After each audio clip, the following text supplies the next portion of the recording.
Destin tragique. David Reimer, le garçon élevé comme une fille.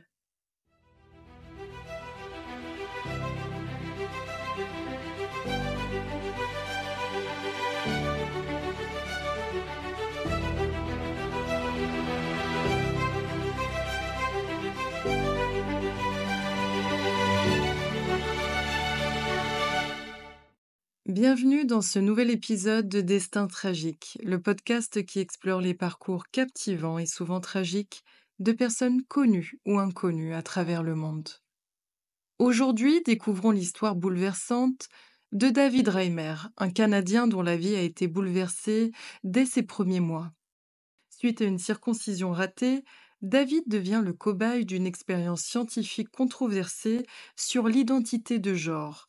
De sa naissance en tant que garçon à son éducation forcée en tant que fille, puis sa redécouverte de son identité masculine, le parcours de David Reimer est jalonné de souffrances, de questionnements et de combats intérieurs.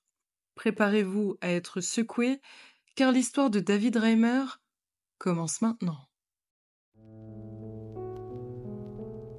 L'histoire commence dans les années 60 à Winnipeg, la capitale de la province de Manitoba, au Canada. Située à environ 100 km au nord de la frontière avec les États-Unis, plus précisément avec l'État du Minnesota, Winnipeg est souvent surnommée la porte d'entrée de l'Ouest. Elle bénéficie d'un emplacement stratégique, faisant d'elle un centre important pour le commerce et l'industrie, ce qui attire bon nombre d'immigrants du monde entier. Les années 60 marquent une époque de changements sociaux et culturels rapides au Canada, et Winnipeg se trouve au cœur de cette transformation. La société canadienne, en pleine évolution, remet en question les normes traditionnelles, ouvrant la voie à une véritable révolution des mœurs et des mentalités. Cette effervescence se manifeste particulièrement sur le campus de l'Université du Manitoba, où les étudiants, portés par un vent de contestation, organisent régulièrement des sit-ins et des manifestations. Leurs revendications sont multiples. Ils protestent contre la guerre du Vietnam, militent pour les droits des femmes et réclament une plus grande autonomie dans la gestion de leur éducation. Le campus bourdonne de discussions animées sur des sujets jadis tabous comme la contraception, récemment décriminalisée, ou la nécessité de réformer les lois sur le divorce. En parallèle de ces mouvements étudiants, des avancées législatives significatives voient le jour. En 1963, le Manitoba adopte le Code des droits de la personne, une loi pionnière au Canada qui interdit la discrimination basée sur la race, la religion ou l'origine nationale. Cette législation progressive encourage les communautés marginalisées à faire entendre leur voix. Dans ce contexte, le Indian and Métis Friendship Center, fondé en 1959, gagne en influence, proposant des programmes d'alphabétisation, des cours de formation professionnelle et des événements culturels pour les autochtones vivant en milieu urbain. Tandis que la société se transforme, la ville de Winnipeg connaît elle aussi une métamorphose physique. De nouveaux quartiers résidentiels s'étendent en périphérie, alors que le centre-ville se modernise. Le chantier du Centre culturel du Manitoba, comprenant une salle de concert, un planétarium et un musée, symbolise l'ambition de Winnipeg de devenir un pôle culturel majeur dans les prairies canadiennes. C'est dans ce contexte de renouveau que David Reimer voit le jour le 22 août 1965. Les rues de la ville offrent un spectacle vivant où se côtoient tradition et modernité. Les voitures américaines rutilantes, comme les Chevrolet Impala et les Ford Mustang, partagent la chaussée avec les tramways verts et crème, vestiges d'une époque révolue. Sur Portage Avenue, deux hommes d'affaires discutent devant une vitrine. « Tu as vu, John ? Ils construisent un nouveau centre commercial sur Polo Park, » dit l'un. « Oui, j'ai entendu ça. Winnipeg se modernise à vue d'œil, » répond l'autre. « Bientôt, on aura l'air d'une vraie métropole. » Plus loin, devant l'Hudson's Bay Company, une femme sort du magasin, les bras chargés de paquets. Elle aile un taxi. « Taxi, s'il vous plaît, pouvez-vous m'emmener à Saint-Vital ?»« Bien sûr, madame, » répond le chauffeur en chargeant ses achats dans le coffre. « Vous avez profité des soldes, on dirait. » Dans un parc non loin du centre-ville, une jeune mère, Janet Reimer, pousse une poussette double. À l'intérieur, deux bébés identiques gazouillent joyeusement. Ce sont Bruce et Brian Reimer, des jumeaux monozygotes nés il y a quelques mois. Janet s'arrête un instant pour ajuster les couvertures des bébés. Vous avez de beaux bébés, madame, commente une passante âgée avec un sourire bienveillant. Merci, répond Janet avec fierté. Ce sont mes petits anges. Des jumeaux? Quelle bénédiction! S'exclame la dame. Ça doit être du travail. Janet rit doucement. Oh oui, mais ça en vaut la peine. Chaque jour est une nouvelle aventure. Un homme promenant son chien s'arrête à côté d'elle. Pardonnez-moi, mais je peux pas m'empêcher de remarquer vos adorables bébés. Ils sont identiques? Oui, monsieur, répond Janet. Bruce et Brian, nés il y a 4 mois. Bruce et Brian, répète l'homme. De beaux noms canadiens pour de futurs hommes forts. Janet sourit, imaginant l'avenir brillant qui attend ses fils. J'espère qu'ils grandiront pour être en bonne santé et heureux. C'est tout ce qu'une mère peut souhaiter. Alors qu'elle reprend sa promenade, Janet ne peut s'empêcher de penser à quel point sa vie a changé depuis la naissance des jumeaux. Elle murmure doucement au bébé. Vous voyez, mes chéris? Tout le monde vous aime déjà. Vous allez avoir une vie merveilleuse, j'en suis sûre. Les Reimer sont une famille typique de la classe ouvrière canadienne. Ron et Janet Reimer, les parents de Bruce et Brian, mènent une vie simple et honnête dans un quartier modeste de Winnipeg. Chaque matin, Ron part travailler à l'usine automobile locale, tandis que Janet s'occupe du foyer et des enfants. Un matin d'été 1965, quelques semaines après la naissance des jumeaux, une conversation se déroule dans la cuisine des Reimer. Ron, tu peux me passer le biberon de Bruce, s'il te plaît? Demande Janet, tout en berçant Brian dans ses bras. Ron tend le biberon à sa femme avec un sourire fatigué. Bien sûr, chérie. J'arrive toujours pas à croire que nous avons deux petits garçons maintenant. Janet rit doucement. Moi non plus. Ils sont tellement parfaits. Tu ne trouves pas? Absolument, acquiesce Ron. Je sais que c'est dur en ce moment avec les nuits courtes, mais je suis tellement heureux. Le couple échange un regard complice, empli d'amour et d'espoir pour l'avenir. Plus tard dans la journée, leur voisine, Madame Thompson, passe leur rendre visite. Oh, Janet, ils sont adorables! S'exclame-t-elle en voyant les jumeaux. Comment vous vous en sortez avec deux bébés? Janet sourit, fatiguée mais rayonnante. C'est un défi, c'est sûr, mais on est tellement reconnaissants. Ron est un vrai champion, il m'aide beaucoup quand il rentre du travail. Vous formez une belle famille, dit Madame Thompson avec affection. N'hésitez pas si vous avez besoin d'aide, nous sommes là, hein. Les Reimer ont une vie simple, mais heureuse, entourés de voisins bienveillants dans une communauté soudée. La naissance des jumeaux est une source de joie immense pour le couple et leur entourage. Un jour, alors que les jumeaux ont environ 6 mois, Janet remarque que les garçons semblent avoir des difficultés à uriner. C'est un soir d'automne, et la pluie tambourine doucement contre les fenêtres de la modeste maison des Reimer. Janet vient de changer les couches des bébés et s'apprête à les mettre au lit.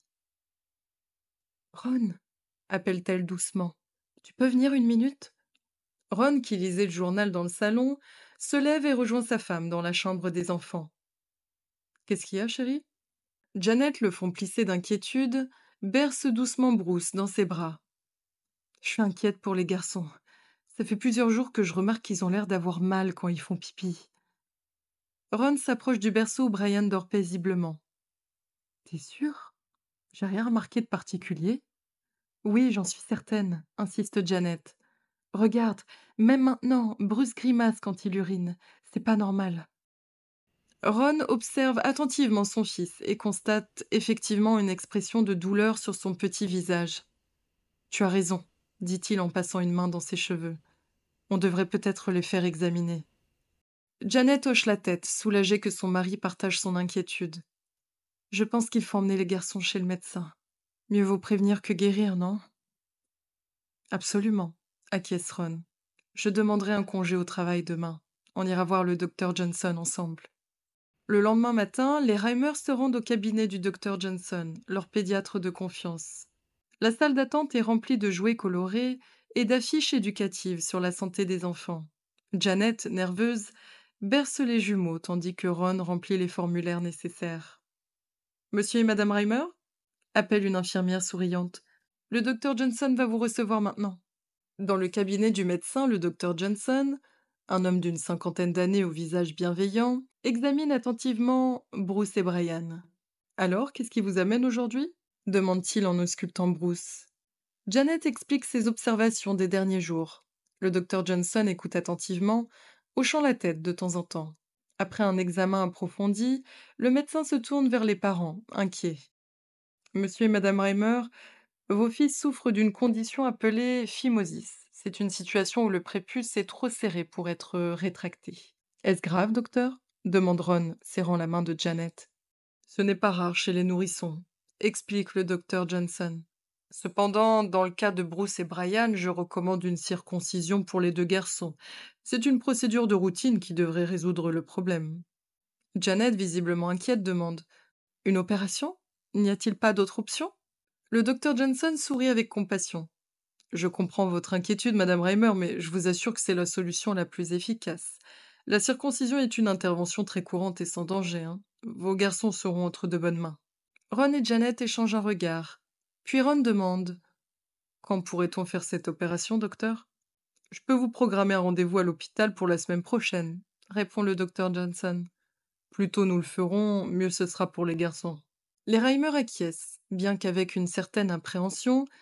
Ils quittent le cabinet du médecin avec un mélange de soulagement d'avoir un diagnostic et d'anxiété face à l'intervention à venir. Le 27 avril 1966, Bruce et Brian Reimer sont admis à l'hôpital pour leur circoncision. L'atmosphère est tendue dans la petite chambre d'hôpital où les jumeaux attendent l'opération. Janet, assise sur une chaise inconfortable, berce doucement Bruce. « Tout ira bien, mon petit ange », murmure-t-elle autant pour se rassurer elle-même que pour calmer son fils. Ron fait les 100 pas dans la pièce, jetant des regards nerveux vers l'horloge murale. « Je n'aime pas ça, dit-il à voix basse. Ils sont si petits. » Une infirmière entre dans la chambre, un sourire rassurant aux lèvres. « Monsieur et Madame Reimer, nous sommes prêts pour l'opération de Bruce. » Janet embrasse tendrement le front de Bruce avant de le remettre à l'infirmière. « Prenez bien soin de lui, hein, dit-elle, la voix tremblante. « Ne vous inquiétez pas, répond l'infirmière. Le docteur Smith est l'un de nos meilleurs chirurgiens. Votre fils est entre de bonnes mains. » Alors que l'infirmière emmène Bruce, Ron prend Janet dans ses bras. « Ça va aller, chérie. Dans quelques heures, tout sera terminé. » Ce qu'ils ignorent, c'est que ce qui aurait dû être une procédure de routine va tragiquement mal tourner pour Bruce. Dans la salle d'opération, le docteur Smith se prépare pour l'intervention. « Scalpel » demande-t-il à l'infirmière de bloc. Soudain, un bip strident retentit. « Docteur » dit une infirmière alarmée. « Il y a un problème avec l'appareil de cautérisation. » Le docteur Smith fronce les sourcils. « Que se passe-t-il » ? « Les réglages semblent incorrects, répond l'infirmière, manipulant frénétiquement les boutons. « Laissez-moi voir ça, dit le chirurgien, s'approchant de l'appareil. Malheureusement, dans la précipitation pour résoudre le problème, une erreur fatale est commise. L'appareil, mal réglé, brûle sévèrement le pénis du nourrisson, le détruisant de manière irréparable. « Mon Dieu !» murmure le docteur Smith, réalisant l'ampleur de la catastrophe. « Arrêtez tout, nous avons une urgence !» Dans la salle d'attente, Ron et Janet sont assis, anxieux mais confiants que tout se passera bien. Les heures s'écoulent, lentement, chaque tic-tac de l'horloge semblant résonner dans le silence pesant. Soudain, un médecin au visage grave entre dans la pièce. Ron et Janet se lèvent d'un bond, leur cœur battant la chamade. « Monsieur et Madame Reimer » dit le médecin d'une voix tendue. « Je suis désolé, mais il y a eu une complication lors de l'opération de Bruce. » Le cœur de Janet s'arrête presque. « Une complication ? Quel genre de complication ?» Le médecin prend une profonde inspiration avant de répondre. « L'appareil de cautérisation a mal fonctionné. Le pénis de Bruce a été gravement endommagé. » Ron et Janet sont stupéfaits, incapables de comprendre pleinement l'ampleur de ce qui vient de se produire. « Que voulez-vous dire par gravement endommagé ?» demande Ron, la voix tremblante. Le médecin baisse les yeux, visiblement mal à l'aise. « Les dommages sont irréversibles, je suis vraiment désolée. » Janet s'effondre dans les bras de Ron, secouée de sanglots incontrôlables. « Non, non, non !» répète-t-elle inlassablement. « Pas notre petit Bruce !» Ron, luttant pour garder son calme, demande. « Et maintenant ?» Qu'est-ce qu'on peut faire? Le médecin secoue la tête. Pour l'instant, nous allons stabiliser Bruce et surveiller son état. Mais je dois être honnête avec vous, les options de reconstruction sont très limitées pour un si jeune enfant. Les jours et les semaines qui suivent sont un tourbillon de consultations avec des spécialistes, chacun confirmant la terrible nouvelle. Les dommages subis par Bruce sont irréversibles. Les Reimer, dévastés, cherchent désespérément une solution pour leur fils. C'est dans ce contexte de désespoir qu'ils entendent parler du docteur John Money, un psychologue et sexologue réputé de l'université Johns Hopkins. Money est connu pour ses théories controversées sur l'identité de genre, affirmant que le genre est principalement déterminé par l'environnement et l'éducation plutôt que par la biologie. Après des semaines d'hésitation et de débats internes, les Reimer décident de contacter le docteur Money. Un rendez-vous est fixé et le couple se rend à Baltimore, porteur d'un mélange d'espoir et d'appréhension. Le bureau du docteur Money est impressionnant, rempli de livres et de diplômes encadrés. Les Reimer, épuisés et désespérés, sont assis en face de lui. Monsieur et Madame Reimer, dit Money d'une voix rassurante, je comprends votre détresse, mais je pense avoir une solution. Janet, les yeux pleins d'espoir, demande vraiment? Vous pouvez aider notre Bruce? Money hoche la tête. Oui, mais cela impliquera des changements importants. Je propose que nous réassignions Bruce en tant que fille. Avec la bonne chirurgie et la bonne éducation, il, ou plutôt elle, pourra vivre une vie normale. Ron et Janet échangent un regard incertain. Vous voulez dire élever Bruce comme une fille? Demande Ron, incrédule. Exactement, répond Money. C'est la meilleure chance pour votre enfant d'avoir une vie heureuse et épanouie. Janet, les larmes aux yeux, demande mais comment est-ce possible? Bruce est né garçon? Le docteur Money se penche en avant, son regard intense fixé sur le couple. L'identité de genre n'est pas innée, elle est acquise. Avec la bonne approche, nous pouvons donner à Bruce, ou devrais-je dire à votre fille, une chance de vivre une vie normale. Ron, sceptique, demande êtes-vous sûr que ça marchera? Rien n'est jamais sûr à 100%, admet Money. Mais c'est à mon avis la meilleure option pour votre enfant. Sans cela, la vie de Bruce sera extrêmement difficile. Les Reimer passent les jours suivants à débattre de la proposition du docteur Money. Ils sont tiraillés entre leur désir de donner à leur enfant la meilleure vie possible et leur peur de prendre une décision aussi radicale. Finalement, confrontés à ce qui semble être leur seule option, les Reimer acceptent la proposition de Money. À l'âge de 22 mois, Bruce subit une orchidectomie, l'ablation chirurgicale de ses testicules. Il est rebaptisé Brenda et commence à être élevé comme une fille. L'expérience du docteur Money commence, marquant le début d'une nouvelle phase dans la vie des Reimer, une phase qui allait s'avérer tout aussi tragique que les événements qui l'ont précédée. Quelques années plus tard, Brenda, âgée de 9 ans, est assise dans la salle d'attente du docteur Money. Elle porte une robe à fleurs et des chaussures vernies qui lui font mal aux pieds. Ses cheveux sont coiffés en deux tresses serrées qui lui tirent le cuir chevelu. Elle se tortille sur sa chaise, mal à l'aise, regardant nerveusement autour d'elle. Maman, murmure-t-elle à Janet, assise à côté d'elle. Je veux pas y aller, s'il te plaît. On peut rentrer à la maison? Janet soupire, passant une main fatiguée sur son visage. Je sais que c'est difficile, ma chérie, mais c'est important. Le docteur Meunier veut juste s'assurer que tu vas bien. Brenda fronce les sourcils, ses petits poings se serrant sur ses genoux. Mais je ne me sens pas bien ici. Pourquoi je dois toujours venir? Brian n'a pas à le faire, lui.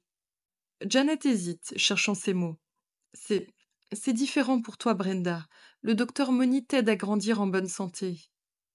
Mais je ne me sens pas en bonne santé, insiste Brenda, sa voix tremblant légèrement. Je me sens bizarre. Janet regarde sa fille, le cœur serré. Elle voit la confusion et la détresse dans les yeux de Brenda. Mais que peut-elle dire? Comment peut-elle expliquer quelque chose qu'elle-même ne comprend pas entièrement? Brenda Reimer? Appelle une infirmière depuis la porte du cabinet.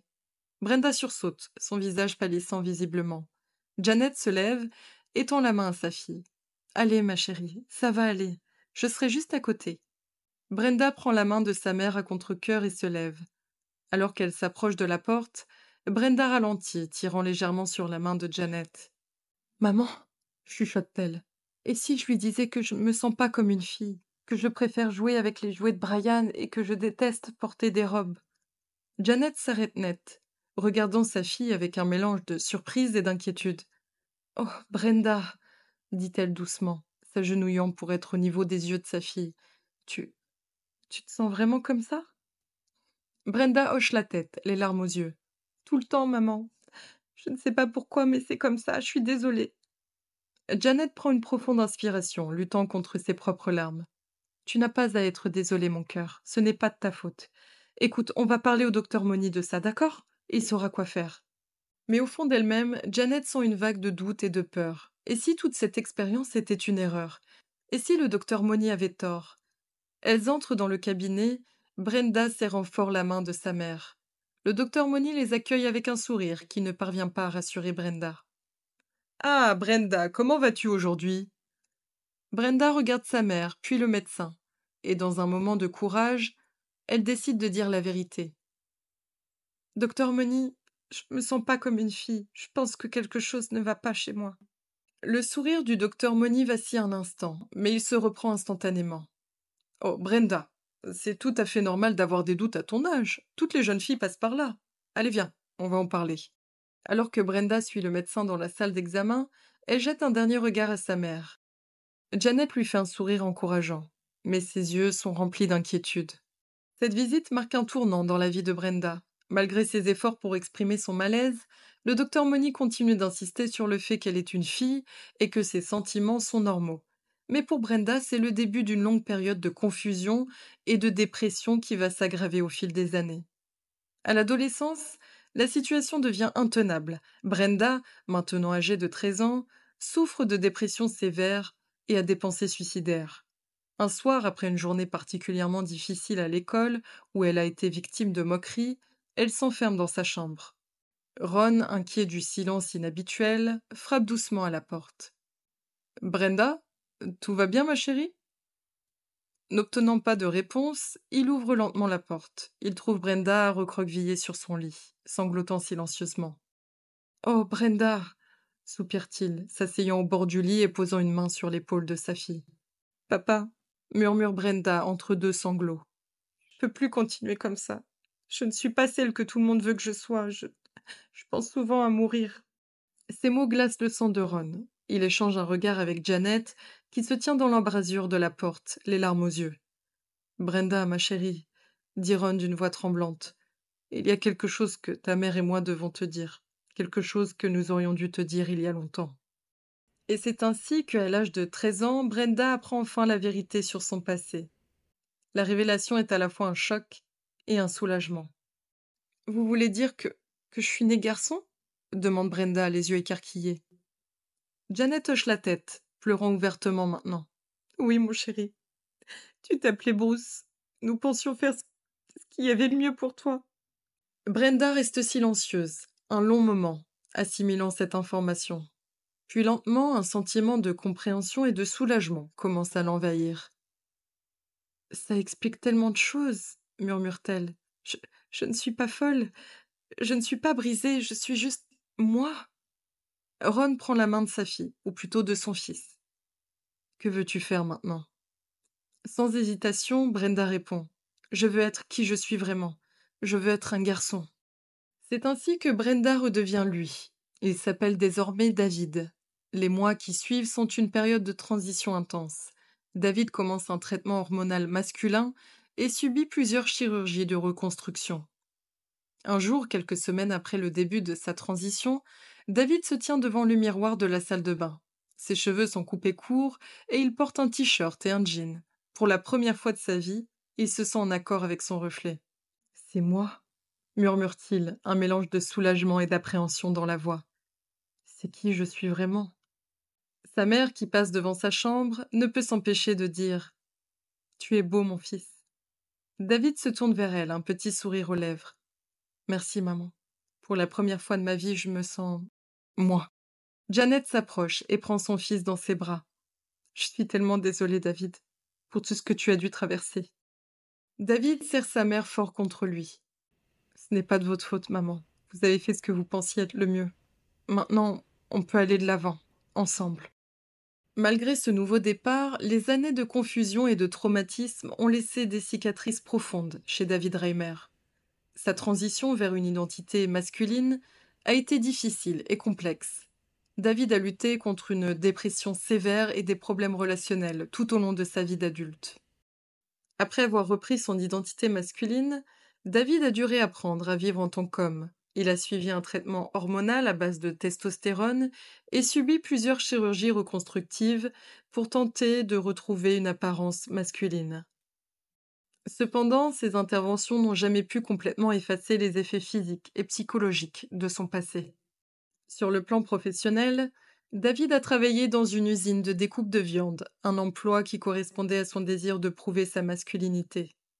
Malgré cela, il a souvent eu du mal à se sentir à l'aise dans les interactions sociales, en particulier avec d'autres hommes. Son passé unique le faisait se sentir différent et isolé. Dans sa vie personnelle, David a réussi à trouver l'amour et s'est marié à une femme nommée Jane. Ensemble, ils ont adopté 3 enfants. Cependant, leur relation était souvent tendue en raison des problèmes psychologiques persistants de David. Il luttait constamment contre des sentiments de honte, de colère et de confusion liés à son passé. En 1997, à l'âge de 32 ans, David décide de rendre son histoire publique. Il accorde une interview à un journaliste, John Colapinto. Pourquoi avez-vous décidé de parler maintenant demande Colapinto. David prend une profonde inspiration. Parce que je ne veux pas que d'autres enfants subissent ce que j'ai subi. Les théories du docteur Moni ont causé tellement de dégâts.